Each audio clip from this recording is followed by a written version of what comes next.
Good morning, good morning. My name is Brian LaPierre.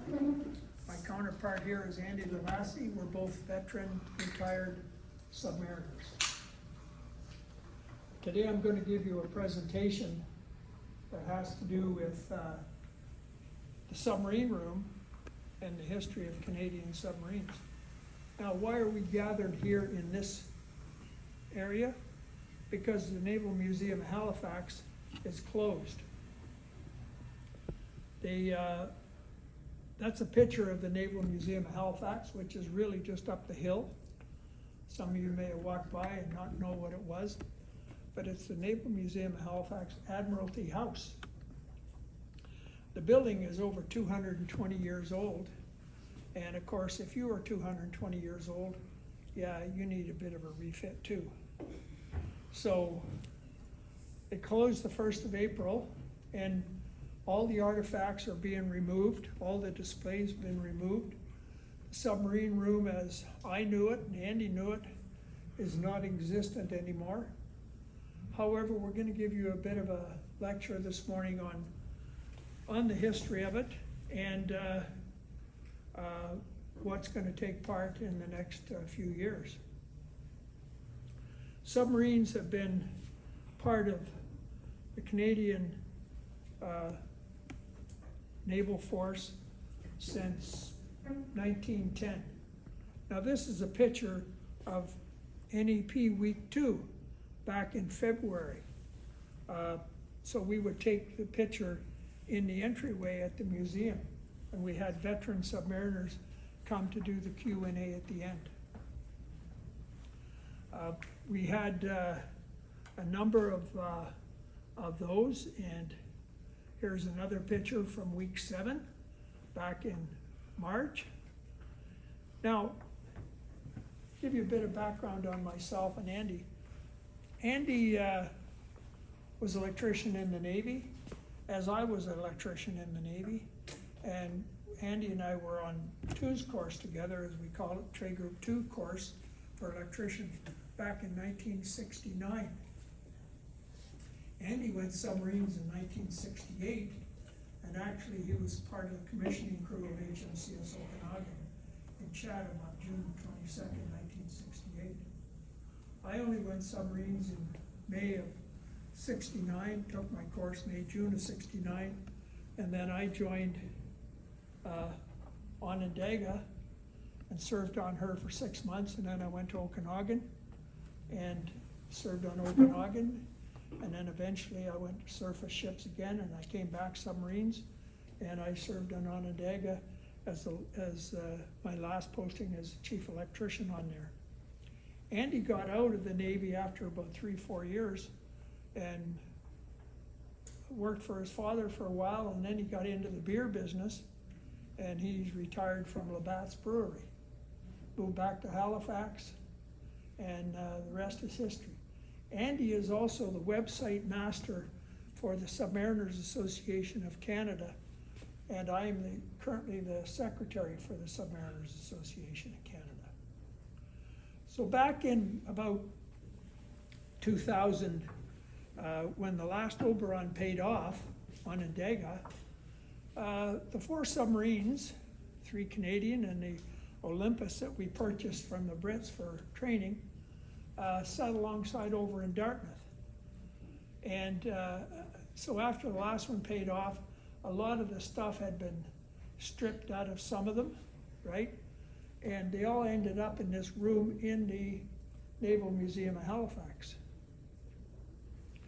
And at that time, after I had retired from the Navy, I had worked on the frigate program, built all 12 frigates, and then I went to work in the offshore, and I spent 19 years working in the offshore as an electronics officer, and I worked in various parts of the world. My last 9 years that I worked, I actually worked in the Persian Gulf, Arabian Gulf. I'm glad I'm not working over there right now. But when I was on my 6 weeks off, I would come home and still being active with the Submariners Association, and history and that sort of stuff. I would come home and I would go to the to the museum, and I began inventorying all the stuff that they had removed from the Oberons that they had put in this one room. And I did that. I finished that up I started that about 2010, and I finished it up in 2012.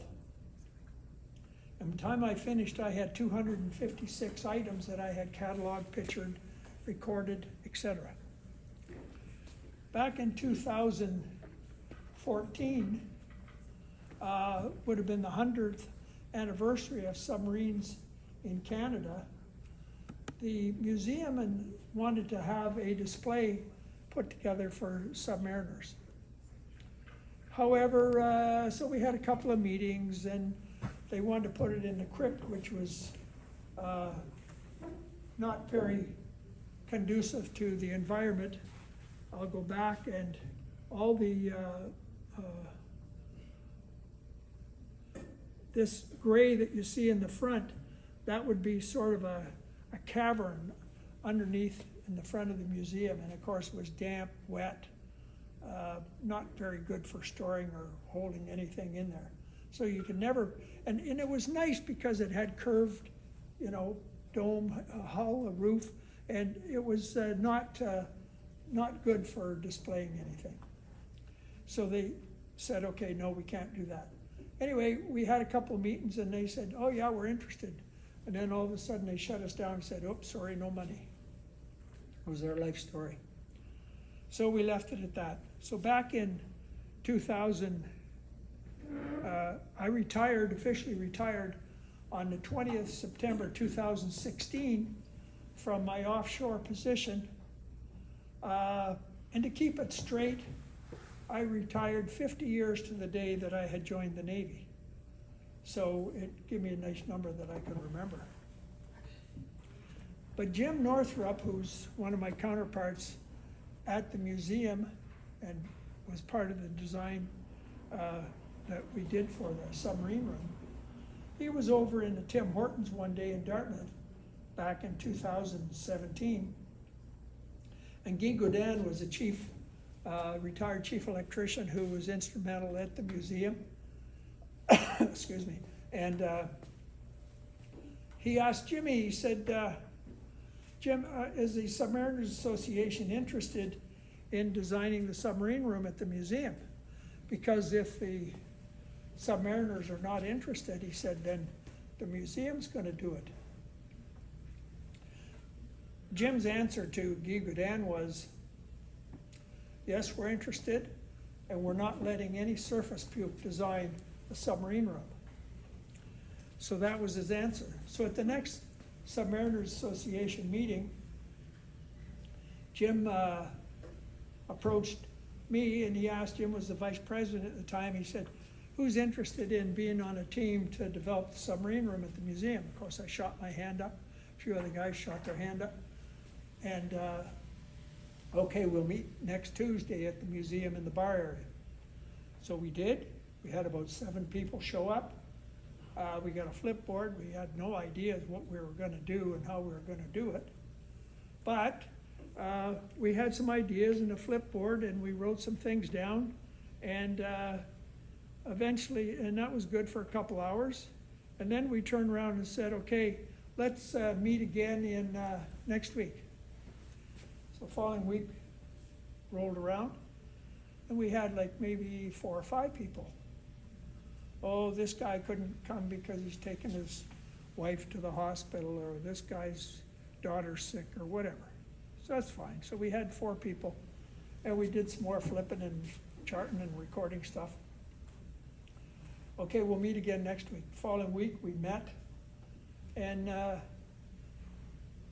I look at Jim Northrup. Jim Northrup looks at me. Jim, you see anybody else? Nope. He said, I guess it's me and you, Brian. So it is. So anyway, we ran with it. We had some ideas. Now, the submarine room is only a room 13 foot by 19 foot. Not very big, but we put a lot of stuff in it for display. So we started getting ideas together, and I probably designed 95% of it. And of course, with the help of the two ladies at the museum, Jennifer Denty, who's the director, and Jennifer Gamble, who is the curator, we got it done. And we opened in August of 2018. And everything went well. Grand opening, cut the ribbon, blah, blah, blah, blah, blah. Had good reviews. A lot of work went into it. Now, from the design point of view, there was a chief electrician in the Navy. His name was Charlie McManus. His daughter, Crystal, was one of the lead instructors over at NSCC in Dartmouth for graphic arts. So we got Crystal, we met Crystal, we went over to NSCC and did a presentation to them of what we were trying to design and the theme and all that. And so Crystal got her class involved, and they came to the museum to see the museum and the submarine room and come up with some great ideas. Some of the ideas that they had we used, some we didn't, but it was a good effort for our class at NSCC for graphic arts to design a submarine room. So the entrance of the submarine room, which was in the basement, is there. There's the submarine room looking from the outside. And of course, we tried to adorn it with all the items that we could related to submarines. So we come unseen. We have on the left the submariner's prayer on a wooden plaque. We have two dolphins there. That's the old single dolphin that submariners wore from 61 to 72. And then on the entry we have basically the crests or badges from the submarines and the builders' plaques from the three Oberons. This is looking at the right side going in, and of course we have Okanagan.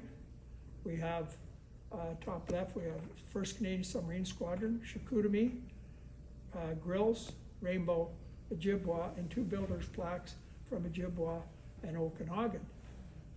And on the left-hand side, we have Onondaga, her builder's plaque, Olympus, and a warning from Okanagan, a security warning.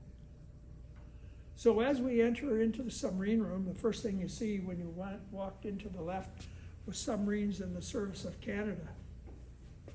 And big sign that we had made.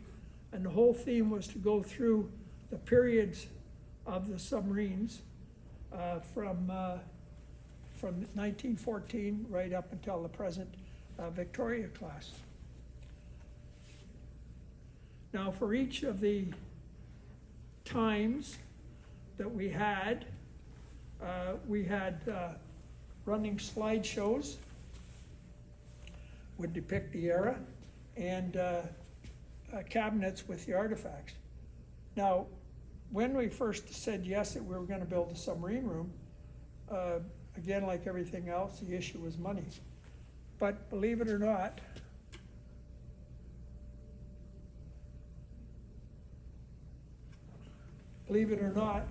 the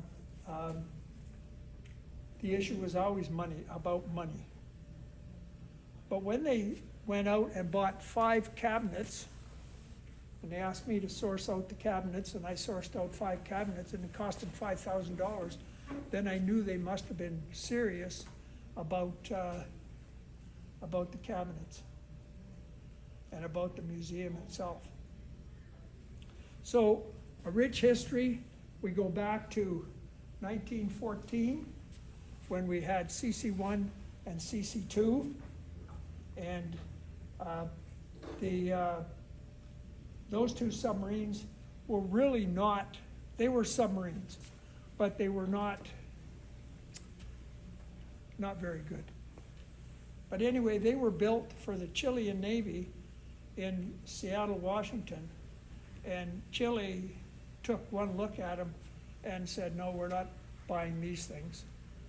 But the Premier of British Columbia, his name was Richard McBride, time, that was during World War I, and there was a German presence on the west coast, threat, and this is what they were concerned about.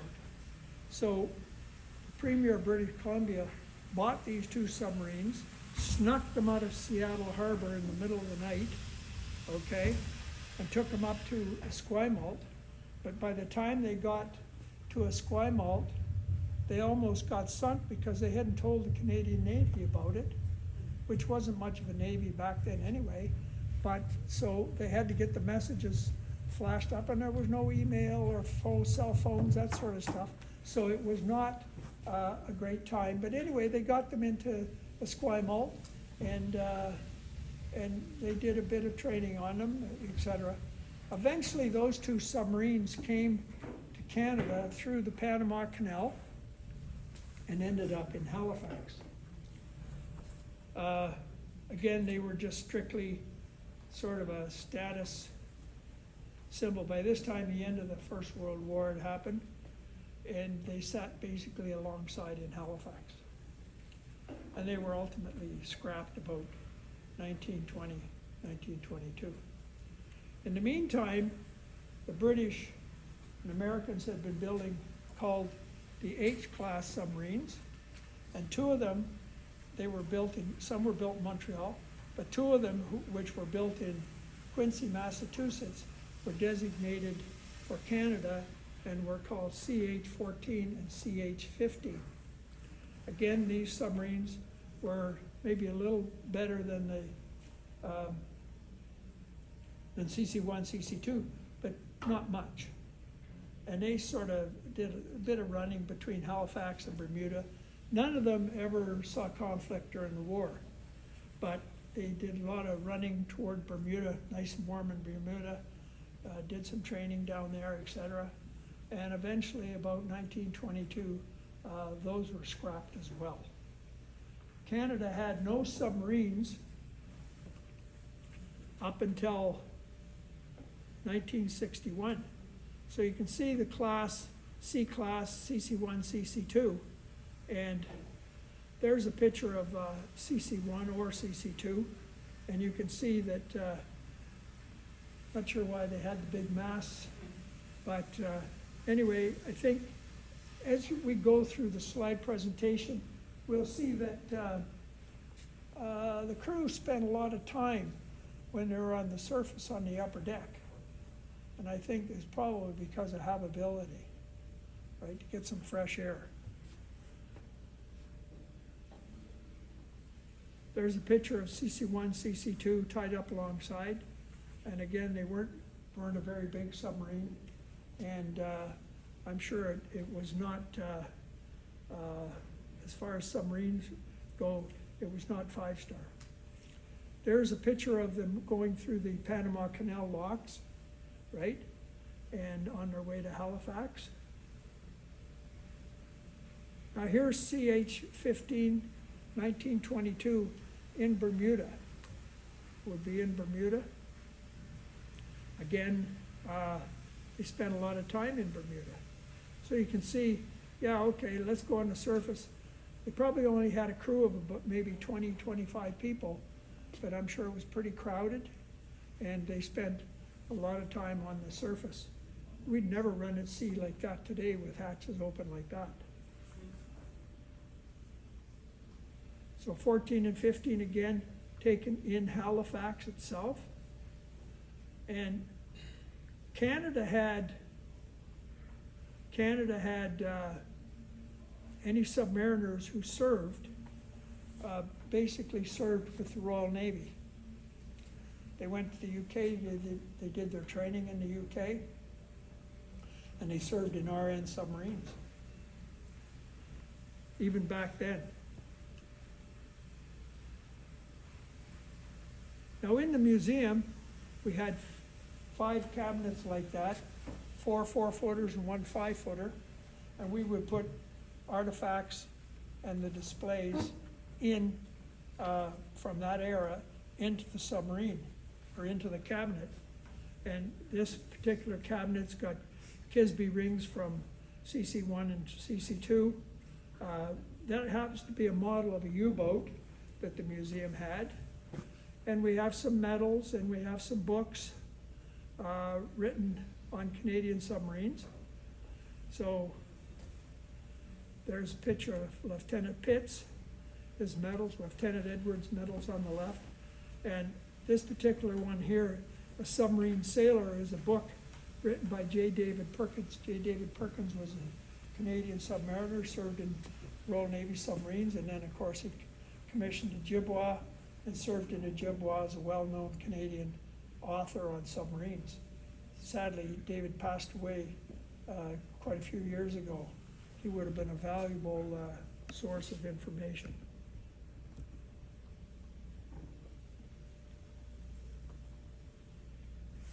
Another picture of the CC-1, CC-2 cabinet. So then, basically Canada had no submarines until the end of the Second World War. Say the end of the Second World War, yeah, that's when U-190 and U-889 German U-boats surrendered at the end of the war. And they were actually brought into the Canadian Navy and commissioned as HMCS U-190 and HMCS U-889. And we had British submariners on there, Canadian submariners. And again, in their day, they were a good submarine, but the war really took its toll on those two submarines, and they really, although they had crews on board, there was so many technical issues that they couldn't, they didn't do any diving. But what they did do is they traveled around the Maritimes and as far up into Quebec, just basically showing the flag and showing, hey, look what we captured. But the U-boats did a lot of damage, and it just so happened that U-190, there's a surrender of U-190, and there's U-889, U-889 again, and the last Canadian. So Canada had no submarines from about 1922 to 1961. So in 1955, during the height of the Cold War, the Canadian Navy and Royal Navy concocted a plan to have Royal Navy submarines serve in Canada, and they called it HMS Ambrose, the 6th Canadian Submarine Division.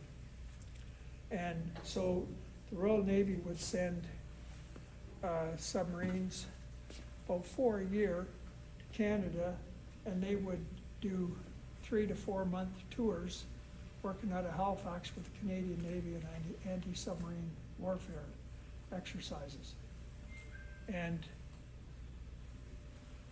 it was good because the Canadian submariners that volunteered to go to the UK for submarine training, they served in these submarines. They took the Royal Navy training, they served in the submarines, and the whole idea was to train Canadian submariners to the point where we could man our own submarines.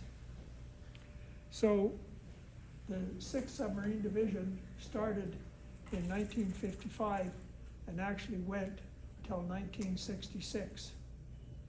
And when Canada decided to build our Oberon-class submarines, that's where they drew the crews from to man those submarines. In 1961, the 6th Division was on the East Coast. Canadian Navy bought the USS Burfish and renamed it HMCS Grilse, and she was based out of Esquimalt. She was an American Vallejo-class submarine. So most of the guys that manned the Grilse did training in the USA on American submarines. okay? And it worked out. Some actually came east, some guys from east went west, and it turned out pretty good. So some of the artifacts that we have in the 6th Squadron cabinet were badges, bells, flags. We actually have a bell from HMS Oryx, which was purchased on eBay, believe it or not, by the same Guy Godin. And the Submariners Association in Canada purchased it from Guy Godin and donated it to the museum.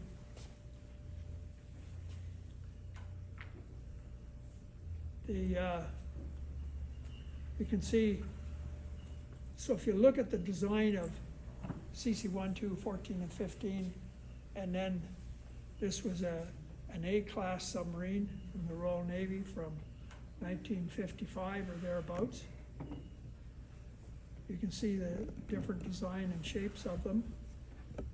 Halifax Harbor, there's the bridge. So you knew that was taken after 1956. There's a picture of A-boats coming alongside. Now they underwent major refits, obviously, and they streamlined them by doing the conning tower made out of fiberglass or aluminum, and sort of streamlined them a little bit.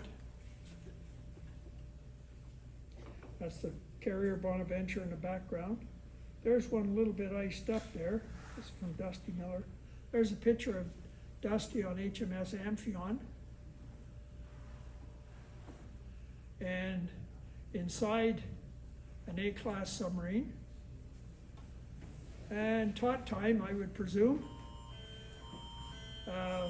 Picture of Dusty Miller with the 2 stars above him, having a pint. Now the guy in the center was Lieutenant Jeffrey Meek. And it just so happened that Jeffrey Meek, Canadian, served in Royal Navy submarines and was the first commanding officer of HMCS Onondaga on 22nd of June, 1967.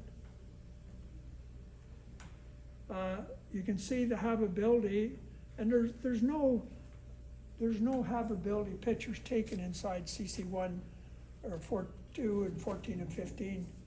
There's pictures of the electrical switchboard and the galley, but none to show habitability-wise. So I think you probably grabbed a mattress or whatever and a blanket and you threw it on the deck, and that's where you slept. So not great habitability. And that's the picture of the engine room on Amphion, picture in the control room on Amphion, and guys looking through the periscope in the motor room. Now there's an electrical nightmare if you were an electrician, because in the Oberon days everything was sort of automated and you just had to flip a trigger switch and motor would wind into contacts. But on A-boats, you want to go from group down to group up or whatever, okay, change speeds. See, he's got his hand on knife switches, right? All these knife switches. And that's all live terminals right there. So I don't know how many people got electrocuted or shocked, but I'm sure quite a few of them. So it was, when the first time I ever seen, I was totally amazed. So then we again, I mentioned the HMCS Grilse. And Grilse, the first commander of HMCS Grilse was Lieutenant Commander Edmund Gig. And he's the guy that designed the single dolphin for submariners. And I wore that dolphin until '72. And then we migrated to the double dolphins that we currently wear today. The double dolphins, when we wore the old green uniforms during unification, had a green center around the maple leaf. And in '83, '84, when we switched back to what we're wearing today, basically, that's when it shifted to a black around the maple leaf. Gross ran from '61 to '68, and then she was paid off and returned to the U.S. And they got USS Argonaut. And they renamed her HMCS Rainbow, and she ran from 1968 to 1974. And again, this is the commissioning of Gross, SS-71. Again, she's in Hawaii. Picture of James Burnett in the galley. You can see the habitability part of it is a little bit better. Still got bunks in the forward torpedo room, sleeping on torpedoes. There's the torpedo tubes there. Reggie Coulter. A few of the guys from the Paul Hansen collection. And then we have a name board for HMCS Rainbow. And this is the commissioning of Rainbow down in Virginia. Picture of Rainbow. Rainbow in Hawaii. Rainbow in Hawaii. And the guy on the bridge, the captain, is Captain Lieutenant Commander Ray Hunt. And the XO next to him was Lieutenant Commander Lloyd Barnes. I sailed with both Lloyd Barnes and Ray Hunt. Ray Hunt was my skipper on Okanagan for about a year.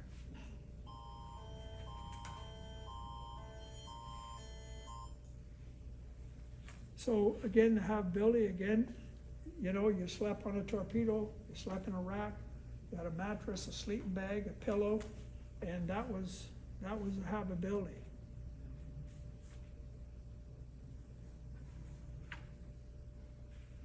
Guys in the engine room, Donnie Saker and Clyde Rose, Reggie Coulter again.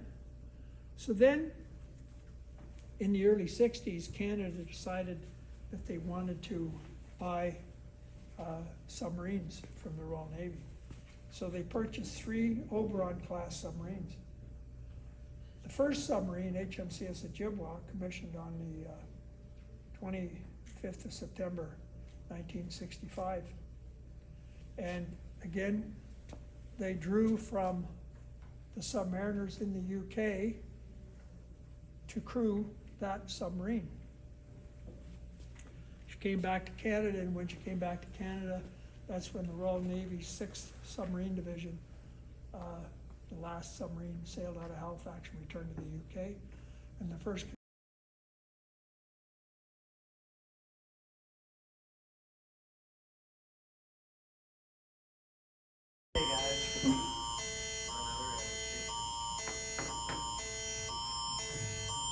being interrupted by all these emergency calls.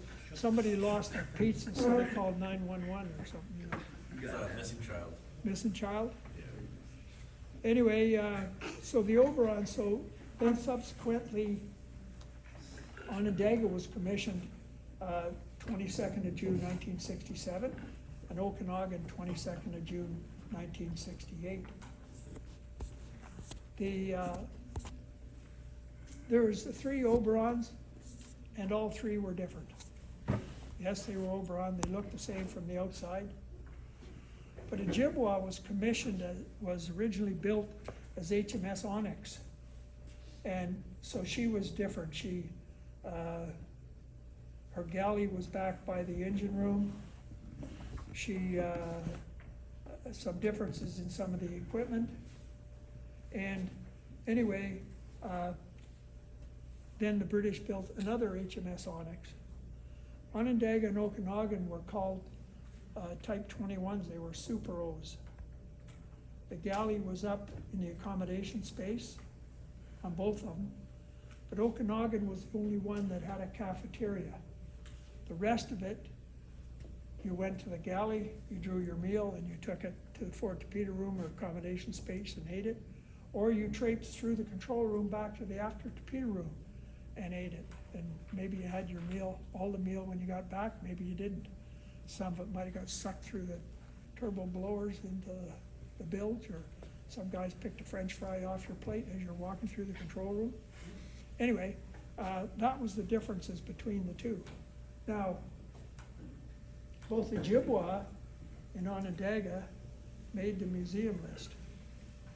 Onondaga is a museum in Rimouski, Quebec. I went to sea on board the Onondaga for her last day before paying off on the 27th of July 2000. And of course, the attitude then was, you don't take nothing, you remove nothing from the bulkheads, you steal nothing, because she is going to be a museum. And she is, and she's well preserved, well laid out, all her original equipment, and a good museum to visit. Ojibwa, on the other hand, she dodged the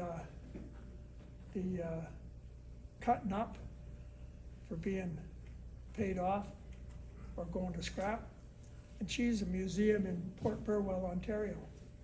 And the guys up there have done a tremendous job in maintaining the museum and getting her up to scratch. And she's a nice museum as well. The only problem with Onondaga has got working periscopes where Ojibwa doesn't, because they had all been removed. However, as a member of the submarine advisory team at the museum, we've done our best to provide Onondaga or Ojibwa with items from the museum that had been removed during that period from 2000 to 2012, to provide her with some items that had been removed, and we have resupplied them to Ojibwa, and they actually have put them back in place and to make her look pretty good. And the tours between the two museums are totally different. If you go to the Onondaga, you walk on board, they give you one of these wands, and you walk through the submarine, pick English or French, and you walk through and you get a narration. If you go to the Ojibwa, you walk into the forward torpedo room entrance, and you actually get a person who does a full tour with you and explains everything. That tour might be George Roach, Fred Rowe, Jerry Brown, or a number of other people that go up there and volunteer to spend time on her. So, and all those people that we had trained in the Royal Navy submarines came back, were drafted to the 3 Oberons and came back to Canada. Now, some of them stayed for a good length of time back in Canada on Oberons. Some didn't, because when they were in the UK, it was a pretty cushy. They got the extra pay. Now think about it, the 60s. That's before all your time. But they had what was called a NAFI. So they got, for some reason, the Navy encouraged you to smoke back then. I'm not sure why. They issued you cigarettes, and they issued you so many bottles of alcohol per month, right? They encouraged you to drink. So you either died of cancer or you become an alcoholic. But anyway, some of them, when they came back to Canada, all their benefits had run out, so they didn't stay in submarines very long. But some of them did. Some did. And those were sort of the mentors that looked after me. So this is the cabinet from the Oberon cabinet, and we had on the left, this is a typical battery cell from an Oberon submarine. Battery is your life breath of your submarine. 400 tons of battery. And so each one of those, there'd be, in an Oberon, there was 224 cells per battery. And each one of these, when they're full of lead and acid, weighed about 1,200 pounds. So you can see 400 tons of batteries. But this was the cabinet that we had for the Gross Rainbow and Oberons. And we see all the cap tallies back in the day. Books, models of submarines, bottles of rum, yes, bottles of rum, Zippo lighters, Pink Panther, which was the mascot of the Okanagan. This is one from Okanagan, we call this one Cabinet 6, because we had so much stuff from the Okanagan's commissioning that we overflowed it into this cabinet here. And all these artifacts are now in storage at the museum. Well, they're not at the museum now, they're in the store warehouse. A couple of books written by ex-submariners. The one on the right, Simple Sailor, is written by Ray Hunt, who was the captain of Rainbow and also captain of Okanagan. And he also was a captain on HMCS Preserver, the tanker. The other one, No Badge Killick, was written by Gord Hunter, Hunt and Hunter. And Gord Hunter was a sonarman. I sailed with him on Onondaga in '69, and then he got out and had a long career with CBC, and he lives in Regina, Saskatchewan. You can see the two different badges here. So the single dolphin and of course the double dolphins. The single dolphin was a nice pin made by Burke's, and we used to wear that on our green uniforms up here. And then period of time they moved it down to the arm, which was nice, and that's where my old dolphins on my old uniform were, on my left sleeve. And so then in '72, when Edmund Gigg retired, the new 1st Canadian Submarine Squadron commander was called Morris Tate, and he didn't like the single guppy dolphin, and so he designed the new double dolphins.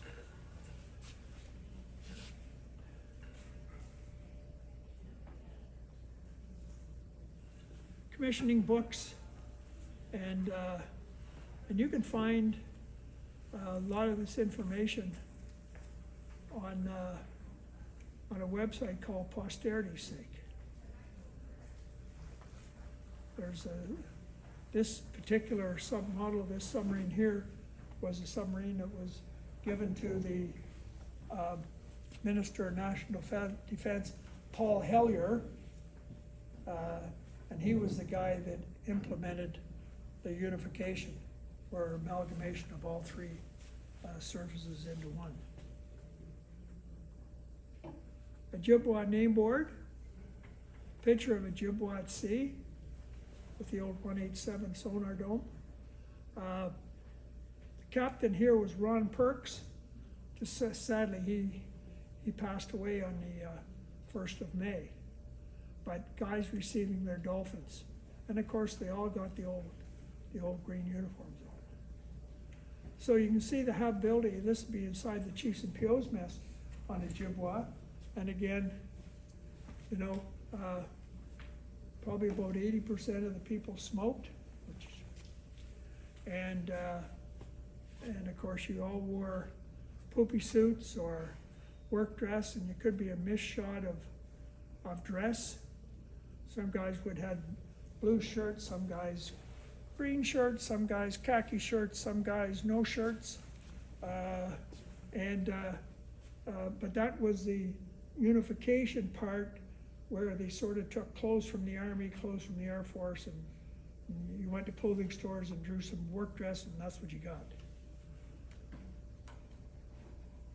Pierre Dutre in the motor room. Here's a picture of an Oberon surfacing.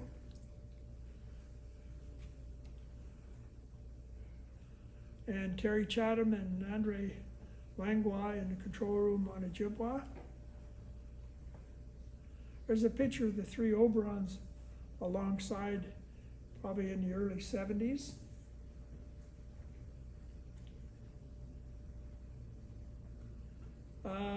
Barbecue at sea. Bring up half of a barrel or whatever and throw some briquettes in it and throw some chicken on it, and that's what you got. Now this particular picture here was taken on Christmas morning, 1969. I was on HMCS Okanagan at the time, and I lived in A Block, which is where the Bosun Division currently is. Lived in there, and I was duty that day. So this is about 5:30 or 6 in the morning. I walked down from Stadacona to the dockyard. Now, Jetty 5 would be directly down here, okay? So walk through the north gate down, and it was a real cold Christmas morning, and I took this picture.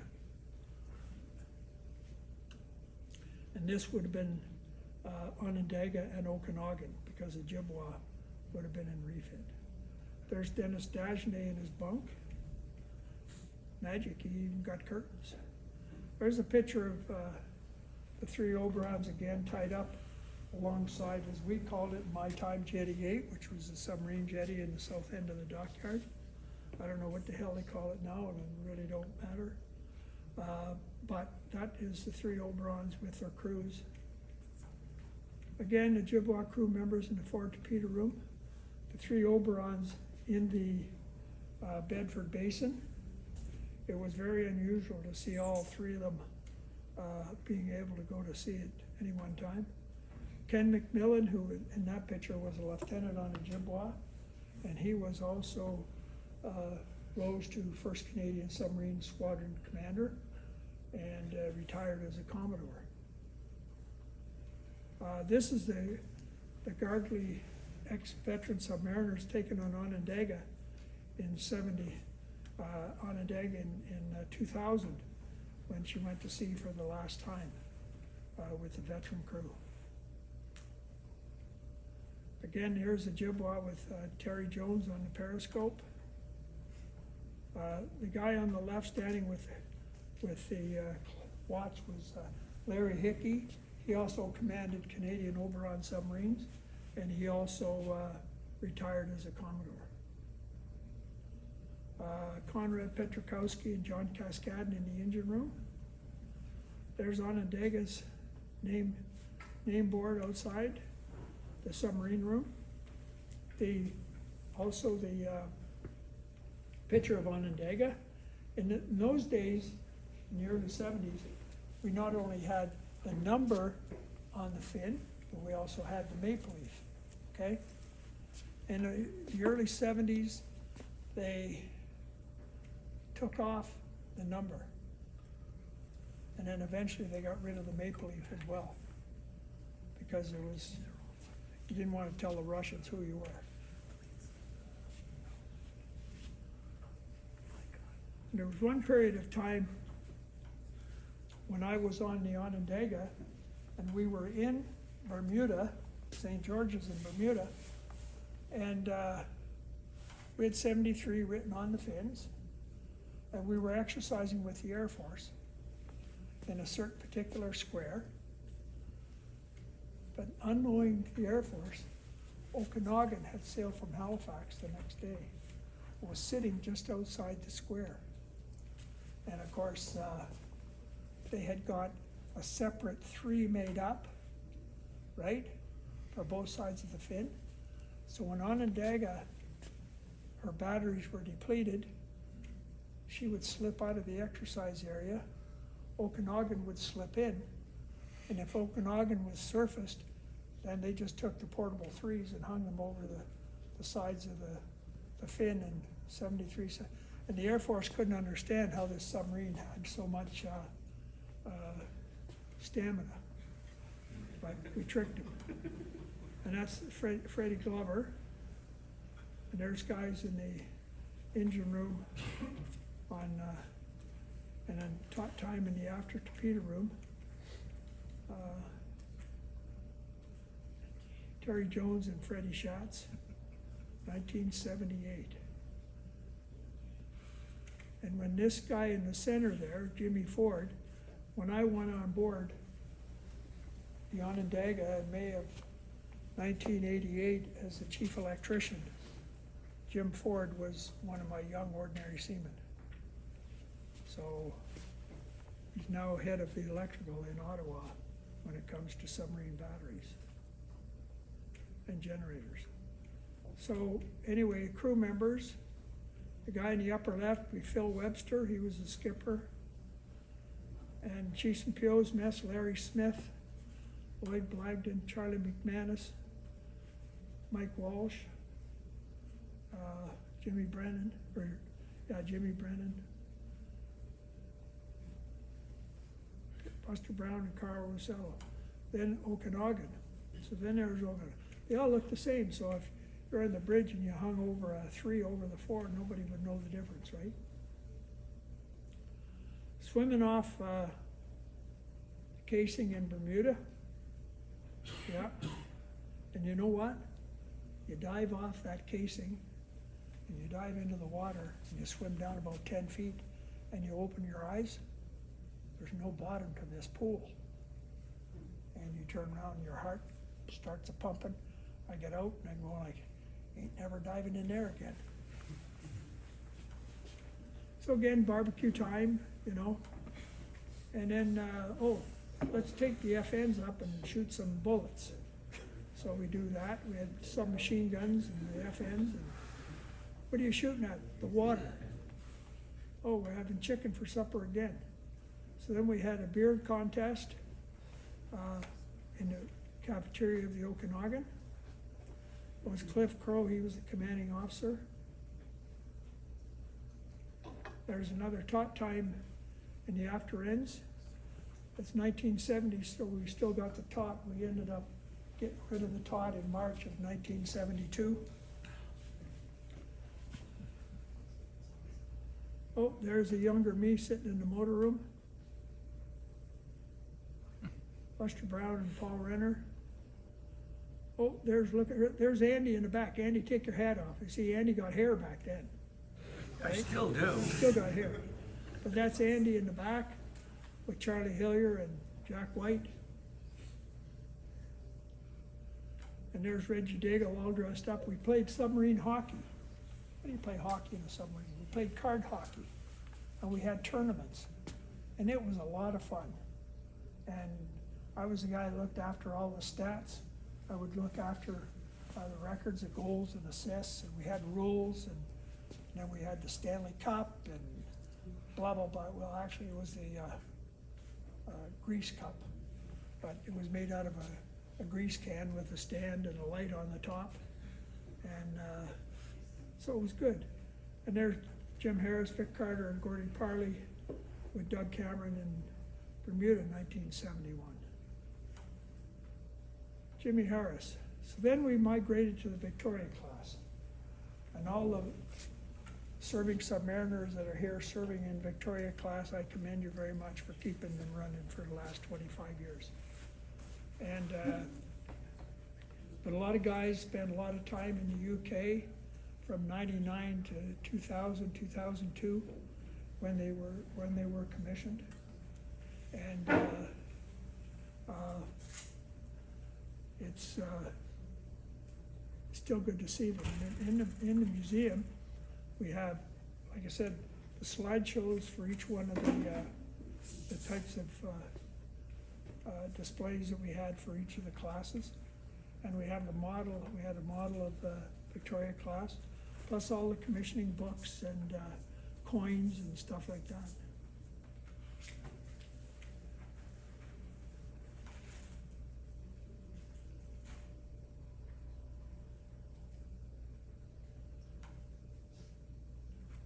Picture of a Victoria class in Halifax Harbor.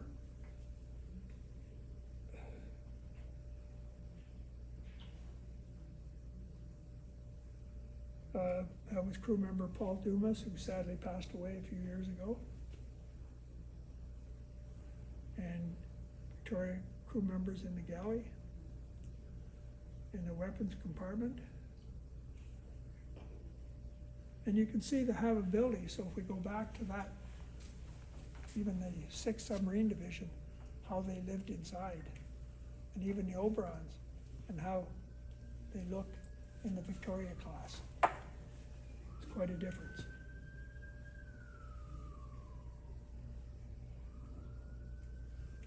Wade Burgund, Robbie Fraser.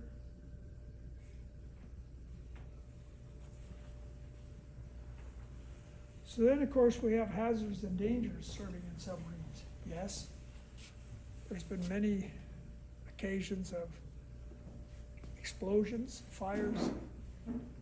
Those are the big hazards in submarines. Plus you have the diesel oil, diesel fumes, chlorine, hydrogen gas, guys passing gas, body odor, right? So there's lots of hazards. And then you get into the point where you see in the upper left here, you see a picture there. Oh, that doesn't look like a submarine, no. On the 28th of July, 1973 at 0743 in the morning, on board HMCS Okanagan, we're doing workups. It was our last sortie before we completed workups at 8 o'clock in the morning.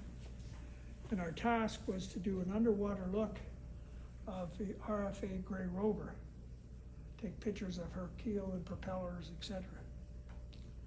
Anyway, we zigged when we should have zagged, and we got hit by the keel of the Grey Rover, and her propellers chopped through the fin. And there's a little story where Jim Gordon, veteran submariner, his wife had come to Scotland to visit him, and they were staying at the hotel in Helensburgh. So Eve is sitting on the deck with the owner of the hotel, and the woman says, "Oh, look, Eve, there's a submarine coming in now."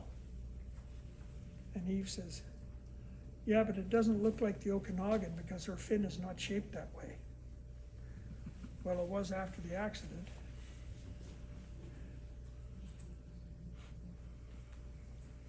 And there you can see the results of the damage. And standing in the fin, standing at the door down here, is actually Ray Middleton. He's removing some stuff and piling it on the deck, as you can see. And this is Tug Wilson up here removing damage. And this is Peter Llewellyn, who was a navigating officer. And of course, the top of the periscope got cut off, forward periscope, and a lot of damage. And there's a better picture of it. Quite a bit of damage, but basically it was just a steel frame with fiberglass, so it disintegrated pretty quickly. Anyway, we ended up going back into Faslane. Royal Navy came down, cut all the damage off, blah, blah, blah, built a temporary fin, blanked off, removed the attack periscope, blanked it off, and then pinned the search periscope, the bigger of the two, in the up position, and we could use it for navigation. And then we steamed across the Atlantic on the surface back to Halifax. And back around 2023, Peter Llewellyn actually, when he finished his time in the Navy, he was only in for maybe 5 or 7 years, he got out, and he began to work for Fisheries and Oceans, and eventually he went to work for the United Nations Fisheries, and he was based, when this picture was taken, he was based out of Tokyo, Japan, but he lived in the Philippines. Sadly, Peter passed away 2 years ago from a heart attack. But it's a good picture of Peter in the submarine room. So there's a picture of an Oberon submarine with the new sonar dome. And what happens, it's also made out of fiberglass, but that's what happens when you run into the back of a frigate coming into harbor. So we have another cabinet in there, this is actually cabinet number 1. And it had a shovel and some other artifacts in there, right? Navigation, ring rose indicator, depth gauge, and a compass. Oxygen generator and the escape. We have an escape suit. Did you guys do the tank? The pool with the escape suit? Some guys did, yeah, okay. And submarine escape. Now, in the early days, used to do the submarine escape in HMS Dolphin in Gosport.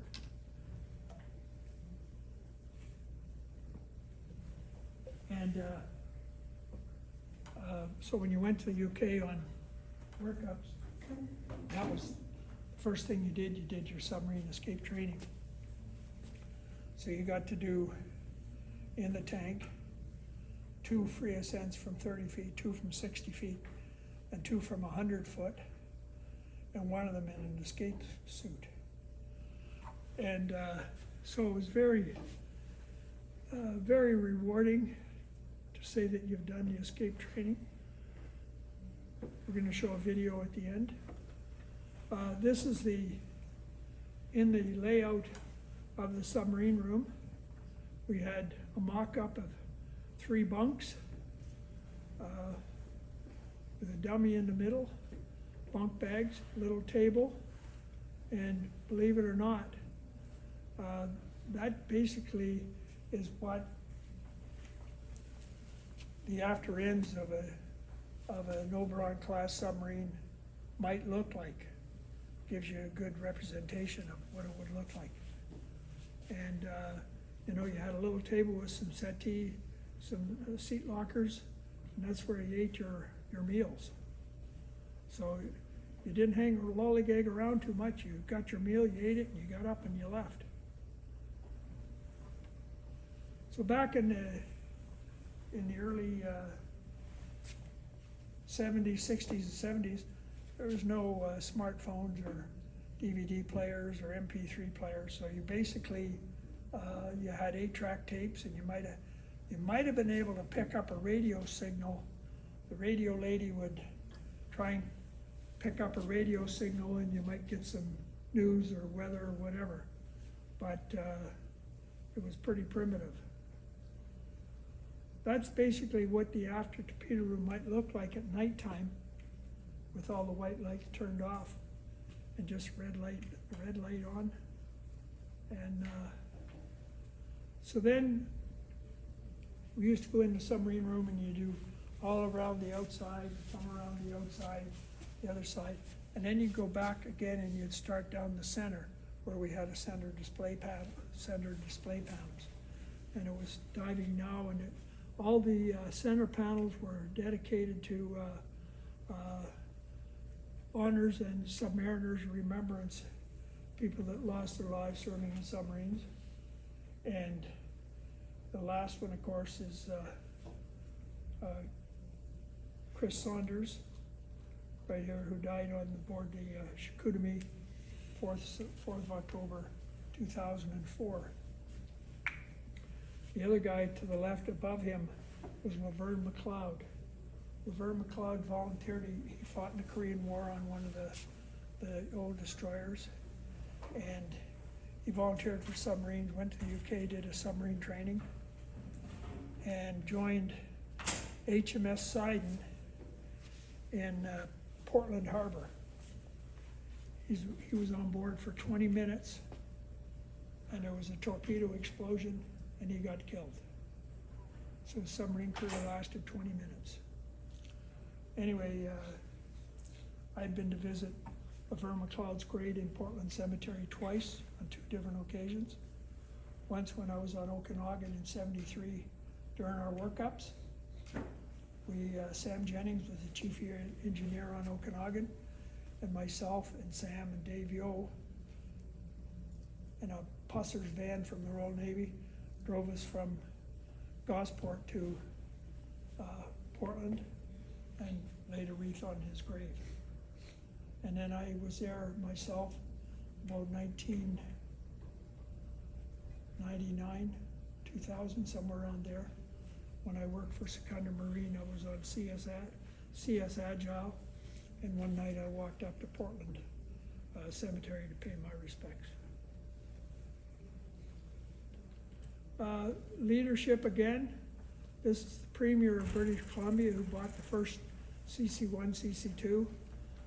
Commander Edmund Gigg, he was the first commander of the 1st Canadian Submarine Squadron.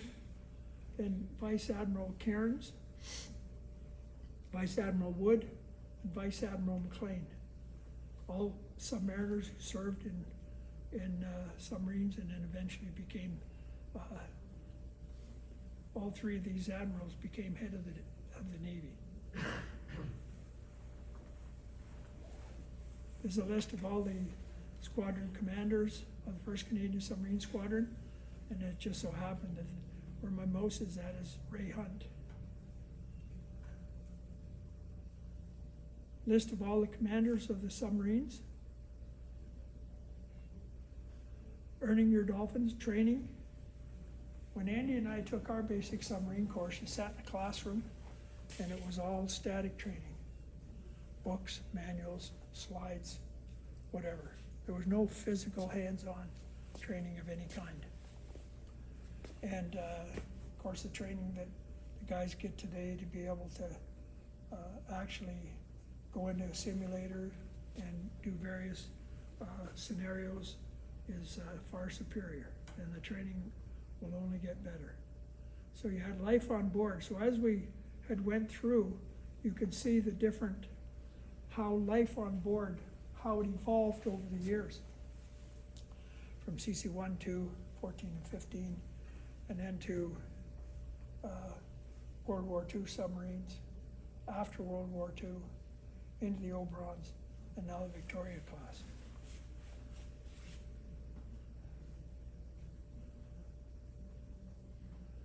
Crews of O-boats, yeah. And you blow it in. Here's a picture of me standing on the after casing for about 5 years in a row. When the boat, when Okanagan went in out of harbor, I was the last guy at the stern. And I didn't mind it. It was good. I got to take some pictures. And then we had a period of time where crews in Victoria class, yeah, there we go. It's always good to see photographs and identify people. And the last one here is women in serving in submarines. Colleen Beattie being the first female to qualify in Victoria class, Carrie Ann Stewart being the second. And the other lady on the right is Becky Mason, who retired a couple of years ago, served in Victoria class. Picture of a model of an Oberon submarine. Some of the artifacts hanging around that were in the submarine room. Jackets. Some guys donated their jackets. They said, "Oh, they don't fit me anymore. I think they shrunk." Yeah, okay.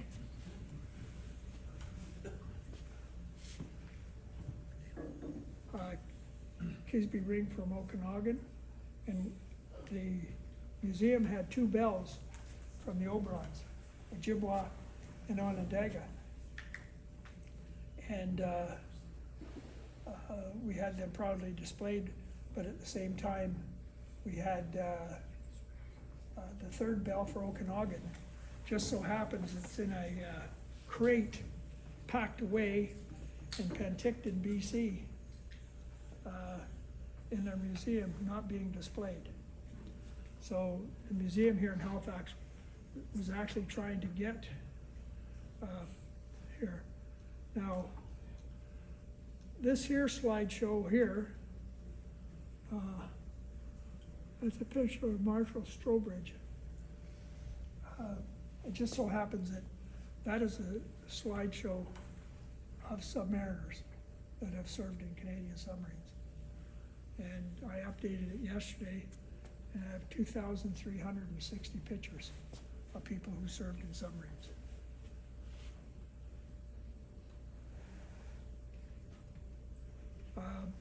Again, items on the wall paying off. Commissioning picture of Ojibwa up here, paying off of Onondaga here. Sea training staff.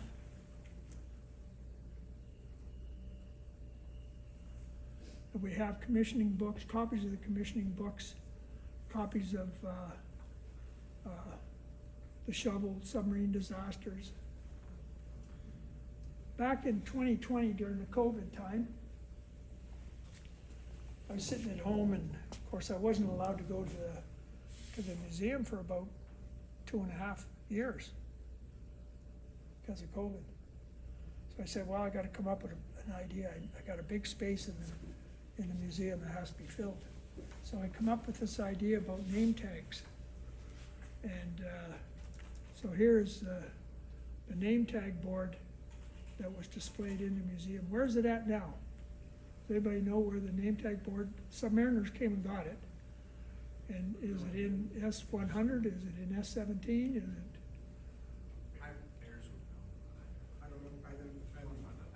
Anyway, the rules were is that when the museum wants it back, the museum wants it back. So there's 340 some odd names on there. So the future submarines, this is what the submarine room looks like today. Pretty sad. And when I had a bit of a tear in my eye when we ripped the last panels down. Now, obviously, we're supposed to be getting new submarines, whether it be the Korean one, which spent time on the West Coast last week, and had riders on it, and I went to sea with 6 more riders the other day, or the German 212 CD. Now, this is not the 212 CD because it's not built yet, but it's the 212. But whatever one they choose, supposedly by the end of June, I'm sure it'll be fine. So now what we're going to do is show you a video. Every submariner's worst nightmare is being stranded at the bottom of the sea. Every submariner's worst nightmare is being stranded at the bottom of the sea, trapped. Only one way out, either escape or die.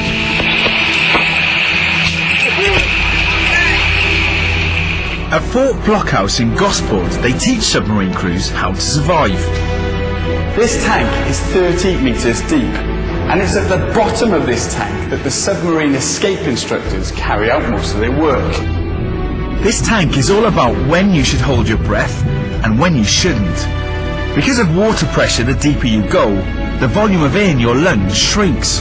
When you come up again, it expands. They keep telling me it's all perfectly safe, but before joining the course I had to pass a very strict medical, and I had to have all my teeth checked because I'm told if there are any gaps or cracks in them, the air inside will expand as I come up from the bottom of the tank, and my teeth will actually explode. Makes you think, doesn't it? A lungful of air taken 30 metres down will expand 3 times as you come up to the surface. This is what happens when you don't breathe out. Imagine if that was my lungs. Frightening.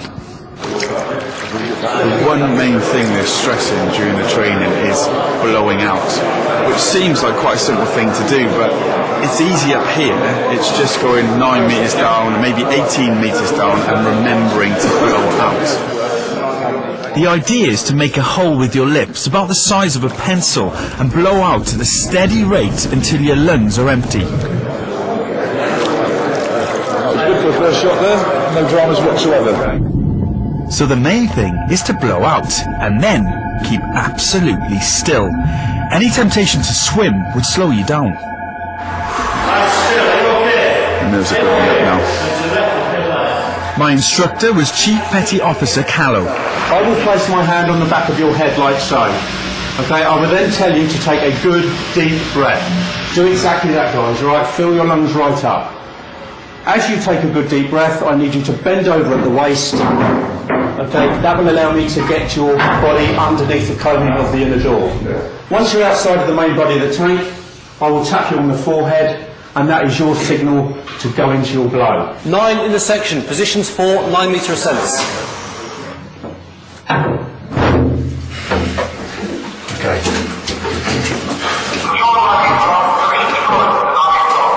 Fly the 9 metre lock.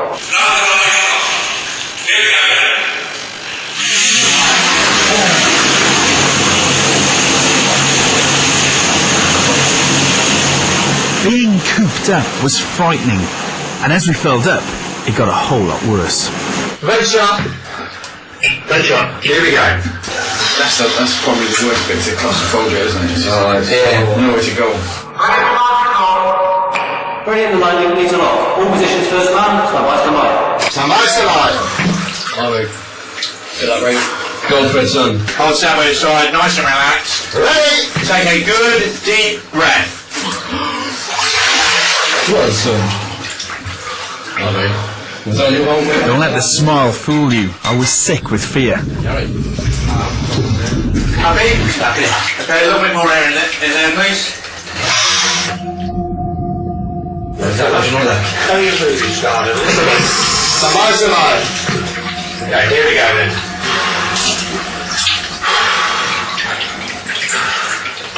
Stand by. Arms up your side, nice and relaxed. Take a good, deep breath.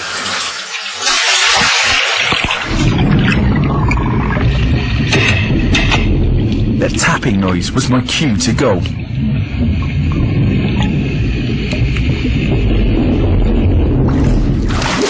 Right, still, you okay? Fine, thanks. I felt huge relief it was over. Slowly flat out. Get some goggles on your forehead. Take a pace forward and give your name tag top chief. Jones. You okay, Mr. Jones? Thanks. Okay, just relax, and this gentleman behind you will tell you what to do next. 10 in the section, positions for 18-metre ascents. And so to the 18-metre lock. Twice the depth, 3 times the pressure, and 50 times the fear. The claustrophobia was one thing, the greatly increased air pressure was another. Some of you might have noticed my voice has changed. Maybe that is down to the pressure that we're now at 18 metres. That's so strange. I'm actually not run out at all. That's incredible. Okay, try a whistle. Everybody try a whistle. You can't actually whistle. How was that? My voice is way worse. I know what I mean now.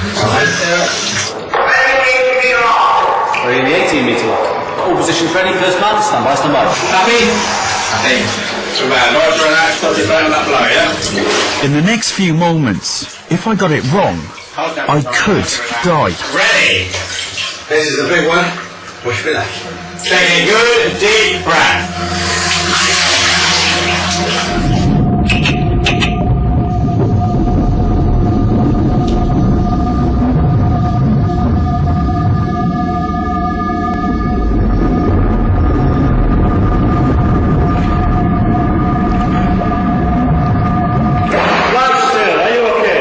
Turn to the left. Okay, the ladder. Once on the ladder, slowly climb out.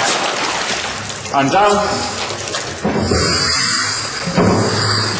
Okay, take your nose clip off. Place your goggles on your forehead. Take your pace forward and give your name to tag top chief. Jones. Do you enjoy that, Mr. Jones? Yes, thank you. There is another way.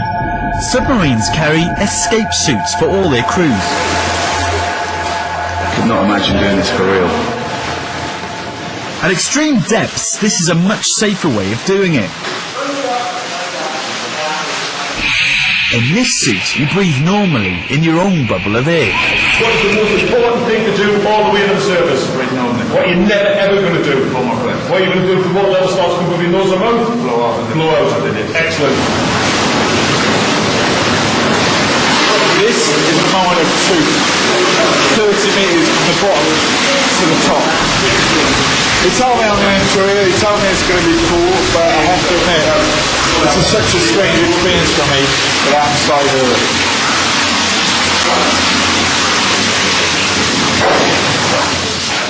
Heart pounding, I climbed into the escape chamber. Excellent, keep it going, follow me up. Keep going. That's it. Just stop there, please. Hook on. Hook yourself in. Hold it in there as hard as you can. There you go, now.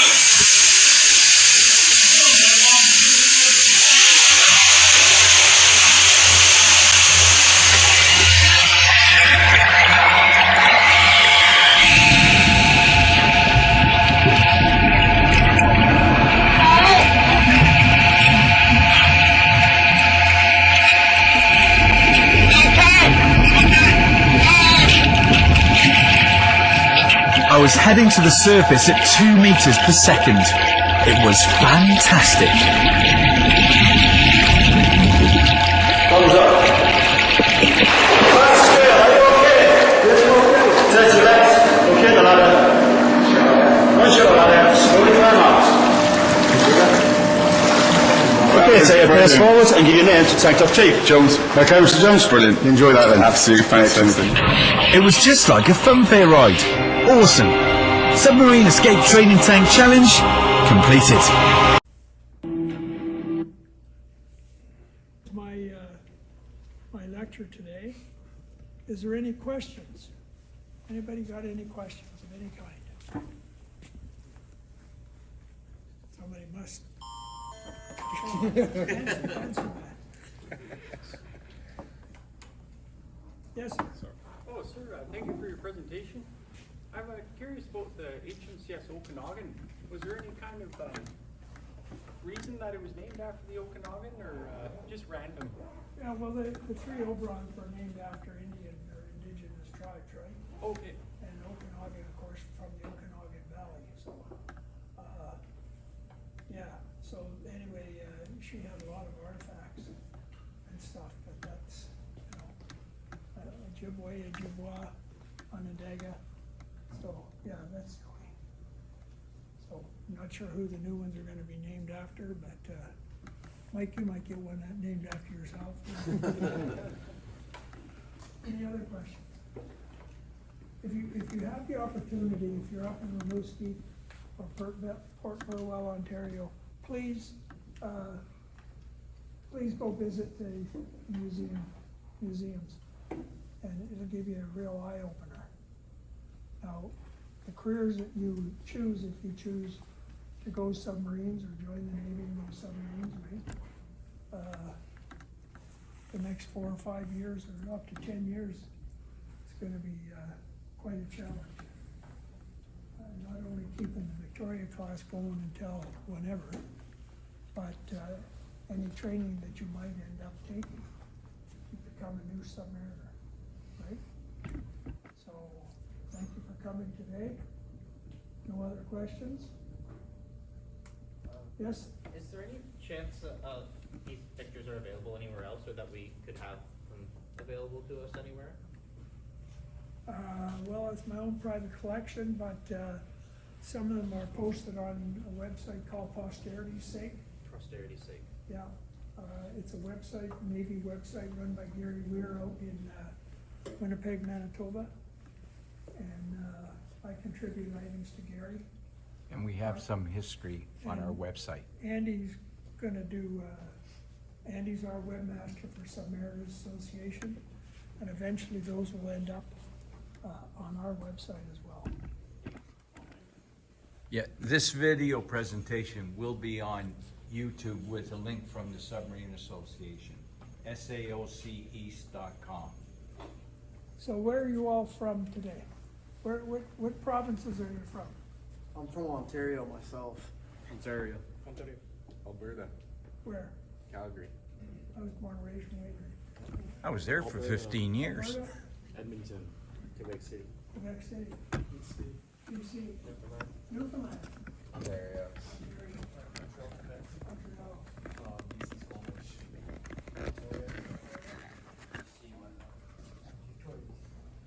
Ontario. BC. Manitoba. Oshawa, Ontario. Okay, good. Good stuff. Well, I appreciate you all coming today. How many are going to Esquimalt now? Okay, so what time's your train? Flying. Flying at Flying. Well, in our day, it was train. I think it's 9 o'clock. It's a flight. And we used to take the train across Canada. Actually, it was a lot of fun. I'm assuming the VIA route, correct, sir? Via rail, yeah. Well, actually, CN that time. CNCP. Okay, thank you for coming. Enjoy. I'm sure Mike has got some stuff for you to do with Jeff and Colin. So enjoy your careers, okay? Thank you for coming.